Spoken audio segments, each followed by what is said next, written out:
when I grew up in Orangeburg, it was during the Cold War. And I don't know if all of y'all are going to remember that, but it used to be that the Russians were really bad. And what they did was they made vodka and intercontinental ballistic missiles. And so they were always about to shoot those missiles at us. At least that's what people said. And for some reason, a lot of people thought that Orangeburg was on the target list of the Soviet Union. And even then, when I was a child, I kind of thought, why are the Soviets going to launch a nuclear missile on Orangeburg? I mean, there were only 6,000 or 7,000 people in the whole town. What are we doing? Well, nothing really. And so, but nonetheless, people took this very seriously.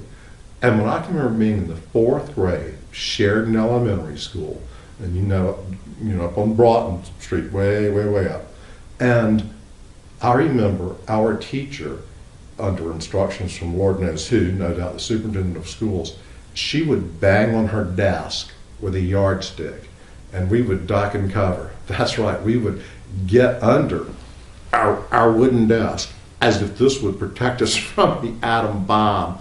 And we did this a lot. Can you imagine? Air raid drills. I mean, it seemed kind of foolish to me even at that age. So the Cold War seemed kind of real. And over in north, the town, y'all, they had this airstrip that all it was an airstrip. And they would practice bringing B-52s in so they could create a B-52 base just in this vacant airstrip. And y'all, they would do it every 6 months or something. And the B-52s, but this is not the band, I mean the real B-52, it'd fly over the house. And I mean, it was about at 500 feet or 600 feet. And my mother's little dog would run after it and bark. What are you going to do, catch it? But I don't know if you've ever seen a B-52 come over your house at 500 or 600 feet, but it's big. It would be like having the Starship Enterprise in a real life size in your backyard. I mean, this was big, and so you knew it was serious because the B-52s were out. And so then there was this other thing with the Cold War, and that was bomb shelters. Yeah, bomb shelters. They were everywhere. Every public building had this little triangular sign, and it would say Civil Defense Shelter. And you kind of thought, I don't want to spend a lot of time in the basement of the post office, but nonetheless, that's where most of these things were.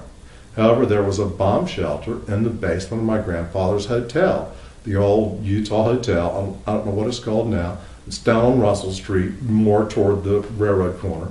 And I know it's still there because it's too big to blow up. And so, but we used it when my cousin had her travel agency there.